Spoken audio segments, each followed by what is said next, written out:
नमस्कार मित्रांनो, आपल्या कपिल के ऑफिशियल या यूट्यूब चॅनलमध्ये तुमचं सगळ्यांचं स्वागत आहे. तुम्ही जर आमच्या चॅनलवर जर नवीन असाल तर अगोदर चॅनलला सबस्क्राईब करा, जेणेकरून तुम्हाला स्पर्धा परीक्षेच्या ज्या घडामोडी आहेत तर हे TET संदर्भात येणारे सगळे नोटिफिकेशन आहे तुम्हाला सगळे व्हिडिओ या एकाच चॅनलवर मिळतील. बघा, या ठिकाणी अतिशय महत्त्वाची आणि आनंदाची बातमी या ठिकाणी घेऊन आलेली आहोत. आज बघा, महाराष्ट्र राज्य परीक्षा परिषद पुणे यांनी एक नोटिफिकेशन जाहीर केलं आहे की जी TETची जी परीक्षा आहे, महाराष्ट्र शिक्षक पात्रता परीक्षा TET, जी काल आपण एक व्हिडिओ टाकला होता की TET ही 2025 मध्ये म्हणजे नोव्हेंबर महिन्यात 23 नोव्हेंबर 2025 ला होणार होती. ती त्या संदर्भात आता संपूर्ण वेळापत्रक आलेलं आहे. बघा, वेळापत्रकामध्ये काय सांगितलं आहे बघा की महाराष्ट्र शिक्षक पात्रता परीक्षा TET नोव्हेंबर 2025 हे निवेदन आहे. या निवेदनामध्ये महाराष्ट्र राज्य परीक्षा परिषद पुणे या कार्यालयामार्फत महाराष्ट्र शिक्षक पात्रता परीक्षा TET नोव्हेंबर 2025 ते रविवार दिनांक 23/11/2025 म्हणजेच रविवारी 23 नोव्हेंबरला ही परीक्षा नियोजित आहे. बघा, या परीक्षेतील निवेदन सोबत जोडलेले आहे आणि हे काय निवेदन आहे किंवा वेळापत्रक आहे, संपूर्ण वेळापत्रक या ठिकाणी आपण बघणार आहोत. त्यामुळे तुम्ही चॅनलला सबस्क्राईब करा आणि व्हिडिओला स्किप न करता तुम्ही हा व्हिडिओ संपूर्ण पहा, म्हणजे तुम्हाला या TET संदर्भात सगळी आयडिया या ठिकाणी तुम्हाला मिळून जातील. बघा, या ठिकाणी महाराष्ट्र राज्य परीक्षा परिषद पुणे यांच्या मार्फत हे निवेदन आहे की शासन निर्णय दिनांक 23 ऑगस्ट 2023 अन्वये शासनाच्या वतीने महाराष्ट्र राज्य परीक्षा परिषद पुणे कार्यालयामार्फत महाराष्ट्र शिक्षक पात्रता TET 2025 परीक्षेचे आयोजन हे 23 नोव्हेंबर 2025 रोजी घेण्याचे नियोजित आहे. पहिली ते 5वी पेपर 1 आणि 6वी ते 8वीचा पेपर 2 यासाठी सर्व व्यवस्थापन, सर्व परीक्षा मंडळ, सर्व माध्यम अनुदानित, विना अनुदानित, कायम विना अनुदानित इत्यादी शाळांमध्ये शिक्षण सेवक शिक्षक पदावर नियुक्तीसाठी उमेदवारांना प्रथमतः ही परीक्षा उत्तीर्ण होणे अनिवार्य आहे. म्हणजे तुम्हाला जर शिक्षक बनायचं असेल तर तुम्हाला ही परीक्षा द्यावीच लागणार आहे. या परीक्षेशी संबंधित सर्व शासकीय अनुषंगिक माहिती सूचना महाराष्ट्र राज्य परीक्षा परिषदेच्या या mahatet.in या संकेतस्थळावर उपलब्ध आहे. ऑनलाईन अर्ज भरणे, परीक्षा शुल्क भरणे, परीक्षेची वेळ व इतर सविस्तर माहिती तपशील परिषदेच्या उपरोक्त म्हणजे या संकेतस्थळावर देण्यात आलेले आहे. सर्व संबंधित परीक्षार्थींनी सदर संकेतस्थळास नियमित भेट द्यायची आहे. सदर परीक्षेची ऑनलाईन आवेदन पत्र भरण्याची जी प्रक्रिया आहे म्हणजे 15/9/2025 पासून सुरू होत आहे. बघा, म्हणजे 15 सप्टेंबर पासून आता प्रत्यक्षात TETचे फॉर्म भरणं सुरू होणार आहे आणि त्याची अंतिम तारीख राहणार आहे 3 ऑक्टोबर 2025. या कालावधीत ऑनलाईन पद्धतीने परीक्षा आवेदन पत्र भरता येतील. त्यामुळे परीक्षेचा फॉर्म भरायच्या अगोदर ही माहिती तुम्ही अतिशय काळजीपूर्वक अभ्यासली पाहिजे. बघा, हा संपूर्ण या ठिकाणी आपण वेळापत्रक देत आहोत.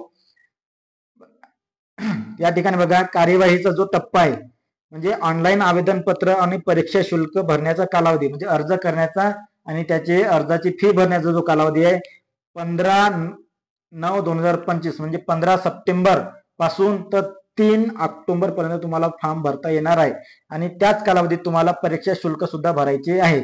त्यानंतर बघा, परीक्षाचा फॉर्म भरल्याच्या नंतर काही दिवसामध्ये तुम्हाला प्रवेश पत्र उपलब्ध होतील. आता हे प्रवेश पत्र कोणत्या तारखेला उपलब्ध होतील बघा, 10/11/2025 पासून म्हणजे 10 नोव्हेंबर पासून तुम्हाला ते परीक्षेचे जे हॉल तिकीट आहे ते तुम्हाला मिळतील ते 23/11 पर्यंत. म्हणजे तुम्हाला या कालावधीत 10 नोव्हेंबर पासून तर 23 नोव्हेंबर पर्यंत तुम्हाला परीक्षेचे हॉल तिकीट डाउनलोड करायचे आहेत. त्यानंतर ते डाउनलोड होणार नाही. बघा, त्यानंतर शिक्षक पात्रता परीक्षेचा दिनांक बघा, आता पेपर क्रमांक 1 हा जो पेपर क्रमांक 1 आहे तो 23/11/2025 ला सकाळी 10:30 ते 1 वाजेपर्यंत म्हणजे इथं 13:00 PM आहे. म्हणजेच ते 10:30 ते 1 वाजेपर्यंत राहणार आहे, म्हणजे 2.5 तासाचा पेपर राहणार आहे हा. त्यानंतर बघा, शिक्षक पात्रता परीक्षा पेपर 2 हा त्याच तारखेला त्याच दिनांकाला रविवारीच 23/11/2025 ला 14:30 ते 17 PM पर्यंत म्हणजेच बघा 2:30 वाजतापासून तर ते 5 वाजेपर्यंत तुमचा हा पेपर राहणार आहे, पेपर क्रमांक 2. हे दोन्ही पेपर तुम्ही जर दोन्ही ऑप्शन जर भरले असतील तर दोन्ही पेपर जे तुम्हाला एकाच सेंटर होणार आहेत. बघा, त्याच्यानंतर काही प्रशासकीय अडचणीमुळे सदर वेळापत्रकामध्ये बदल होण्याची शक्यता नाकारता येते. जर काही अडचणी आल्या याच्यामध्ये थोडाफार बदल होऊ शकतो. त्याच्यासाठी तुम्हाला ही वेबसाईट जी दिली आहे ती वेबसाईटला त्याची माहिती प्रसिद्ध केली जाईल आणि या वेबसाईटला तुम्हाला वेळोवेळी भेट द्यायची आहे. बघा, यानंतर अतिशय महत्वाची माहिती आहे की सदर परीक्षेला जाताना किंवा परीक्षा फॉर्म भरताना काय काय माहिती असणं आवश्यक आहे. बघा, परीक्षेविषयक जसं सर्व आवेदनपत्र, परीक्षा शुल्क, शैक्षणिक व्यावसायिक जी अर्थ आहे, अभ्यासक्रम, प्रश्नपत्रिका, मूल्यमापन निकाल याची सविस्तर माहिती तुम्हाला परिषदेच्या वेबसाईटवर म्हणजे maha.tt.in वर उपलब्ध आहे. त्यातील प्रत्येक सूचना काळजीपूर्वक तपासूनच तुम्हाला अर्ज भरायचा आहे. बघा, या maha.tt वर काय काय मिळणार तुम्हाला, आवेदन पत्र कसं भरायचं, परीक्षा शुल्क किती राहणार आहे, शैक्षणिक व व्यावसायिक अर्हता काय असणार आहे, कोणता अभ्यासक्रम राहणार आहे. अभ्यासक्रमासंदर्भात बघा, या आपल्या चॅनलवर अगोदरच 2 व्हिडिओ आपण अपलोड केले आहेत. ते जर तुम्ही बघितले नसेल तर टीईटीचा अभ्यासक्रम पेपर 1 आणि पेपर 2 या नावाने तो व्हिडिओ आहे. तो व्हिडिओ तुम्ही अवश्य बघा. त्यानंतर प्रश्नपत्रिका,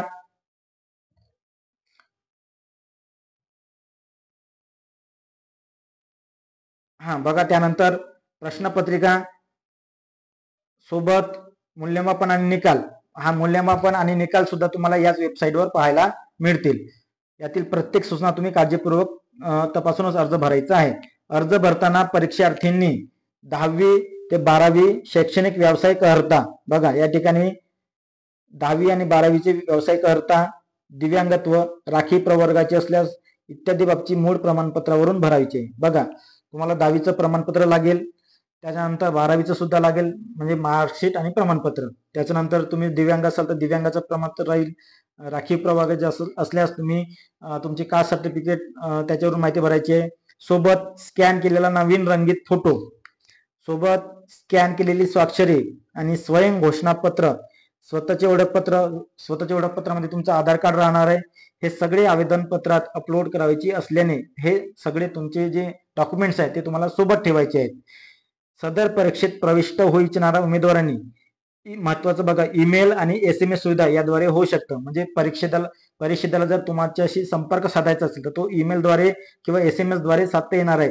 त्यामुळे उमेदवारांनी स्वतःचा ईमेल ID आणि भ्रमणध्वनी क्रमांक म्हणजे मोबाईल नंबर अचूक द्यायचा आहे आणि जतन करून ठेवायचा. याच्यामध्ये चूक जर झाली तर तुम्हाला समोर त्याचा फटका बसेल. त्याच्यामुळे तुम्ही तुमचा ईमेल ID अचूक नोंदवायचा आहे आणि मोबाईल नंबर सुद्धा अचूक द्यायचा आहे.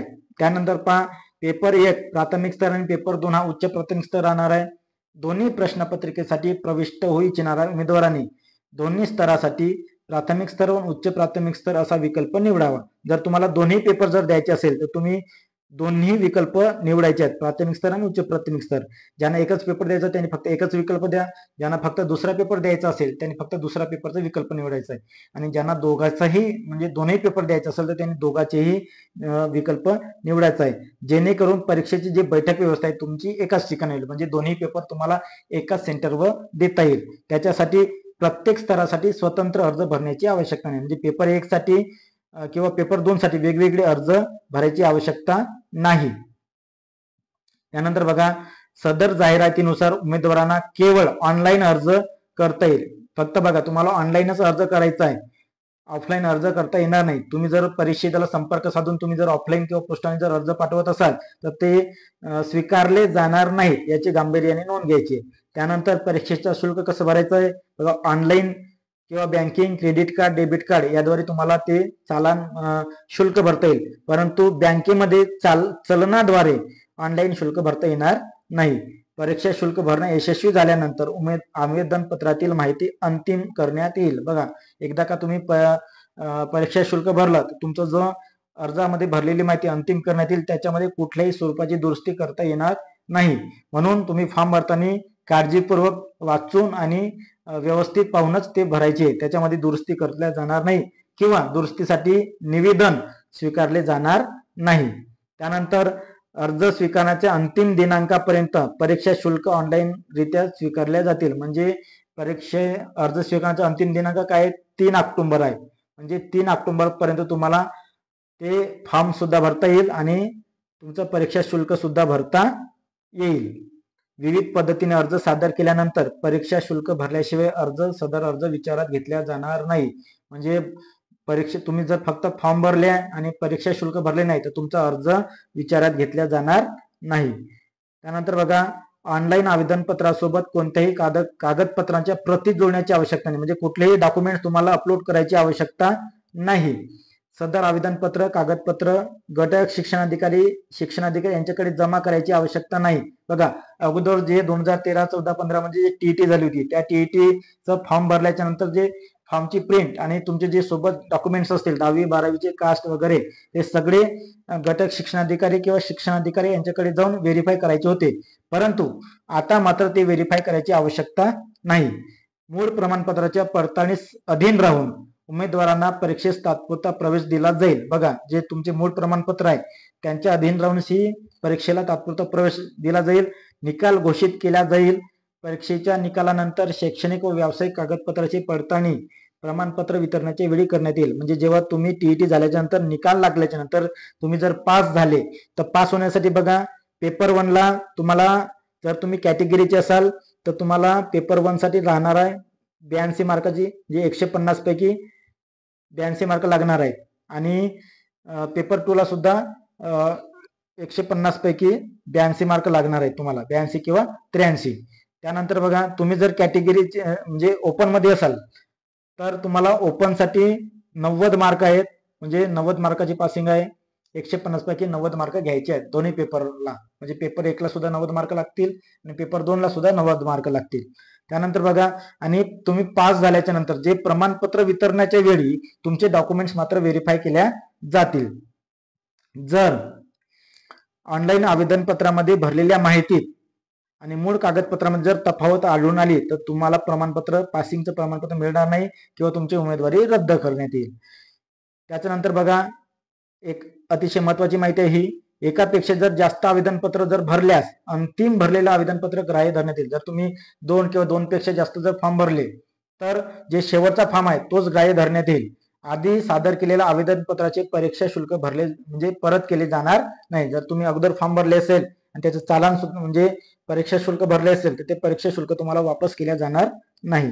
नंतर बघा, ही महत्वाची माहिती आहे, जे 2019 आणि 18 मध्ये गैरप्रकारामध्ये आढळले होते त्यांच्यासाठी, की 2019 आणि 18 परीक्षेतील गैरप्रकाराबाबत सायबर पोलीस स्टेशन पुणे शहर पुणे यांच्याकडे गुन्हा दाखल झाला आहे. गैरप्रकारामुळे दाखल झालेल्या गुन्ह्याच्या अनुषंगाने गैरप्रकारामध्ये समाविष्ट उमेदवारांची संपादनूक रद्द करणे, यापुढे घेण्यात येणाऱ्या परीक्षा पात्रता परीक्षेची कायमस्वरूपी, बघा हा महत्वाचा आहे, प्रतिबंधित अशी शास्ती निश्चित करून गैरप्रकारामध्ये समाविष्ट परीक्षार्थी उमेदवार यांचे विरुद्ध शास्ती निश्चित केली आहे. आणि सदर आदेश महाराष्ट्र राज्य परीक्षेच्या MSc पुणे आणि महाटीईटी या संकेतस्थळावर प्रसिद्ध करण्यात आली आहे. आणि 2019 आणि 18च्या गैरप्रकारामध्ये समाविष्ट उमेदवारांना शिक्षक पात्रता परीक्षा 2025 म्हणजे महाटीईटी 2025 याचे फॉर्म भरता येणार नाही किंवा आवेदनपत्र भरता येणार नाही. म्हणजे जे 2019 आणि 18 मध्ये जे गैरप्रकारामध्ये विद्यार्थी आढळले होते, उमेदवार आढळले होते, त्यांना आता कायमस्वरूपी टीईटी साठी बंदी करण्यात आलेली आहे. त्यानंतर बघा, आणि जर त्यांनी 2025चा फॉर्म भरायचा असेल आणि त्यांनी जर खोटी आणि चुकीची माहिती भरून परीक्षेस प्रविष्ट झाल्यास संबंधितावर नियमानुसार कायदेशीर कारवाई करण्यात येईल, याची गांभीर्याने नोंद घ्यायची आहे. जर त्यांनी खोटी आणि किंवा नाव बदलवून किंवा खोटी आणि चुकीची माहिती भरून जर पुन्हा जर 2025चा फॉर्म जर भरला असेल टीईटी तर त्यांच्यावर कायदेशीर कारवाई करण्यात येईल. सदर परीक्षा संदर्भातील सर्व प्रकारचे बदल दिलेल्या संकेतस्थळावर वेळोवेळी प्रसिद्ध केले जातील. जे टीईटी संदर्भात येणारे जेवढे काही बदल आहेत ते सगळे या संकेतस्थळावर तुम्हाला दिले जातील. त्यामुळे उमेदवारांनी नियमितपणे परिषदेच्या म्हणजे MSc पुणे आणि महाटीईटी.in या संकेतस्थळ वेळोवेळी भेट देऊन तुम्ही ते तपासत राहायचं आहे. म्हणजे येणारे सगळे नोटिफिकेशन तुम्हाला त्याच्यावर मिळत जातील. महत्वाची माहिती सुद्धा. त्यानंतर बघा, जर फॉर्म भरताना परीक्षेचे ऑनलाईन आवेदनपत्र फक्त इंग्रजीत भरायचं, मराठीत भरायचं नाही. त्यानंतर एक हेल्पलाईन नंबर जारी केलेला आहे. तुम्हाला जर फॉर्म भरताना काही अडचणी आल्यास तुम्ही या हेल्पलाईन नंबरला कॉल करू शकता. तो कॉल फक्त तुम्हाला 10 ते 6 पर्यंत, सकाळी 10 ते सायंकाळी 6 पर्यंतच करायचा आहे. आणि त्याच्यासाठी एक सविस्तर माहिती जर पाहिजे असेल तर तुम्हाला maha.tet.in हे संकेतस्थळ दिलं आहे. त्या संकेतस्थळावर भेट देऊन तुम्ही अधिकची माहिती जाणून घेऊ शकता. विद्यार्थी मित्रांनो, तुम्हाला हा व्हिडिओ कसा वाटला मला कमेंट्स करून नक्की कळवा. आणि हा तुमचे मित्र मैत्रिणी किंवा इतर नातेवाईक जर टीईटी करत असतील तर तुम्ही हा व्हिडिओ त्यांना शेअर करा, जेणेकरून त्यांचा टीईटीची संधी वाया जाणार नाही. तुम्ही जर आमच्या चॅनलवर नवीन असाल तर आमच्या चॅनलला सबस्क्राईब करा, जेणेकरून टीईटी संदर्भात येणारे सगळे नोटिफिकेशन तुम्हाला एकाच चॅनलवर मिळतील. धन्यवाद.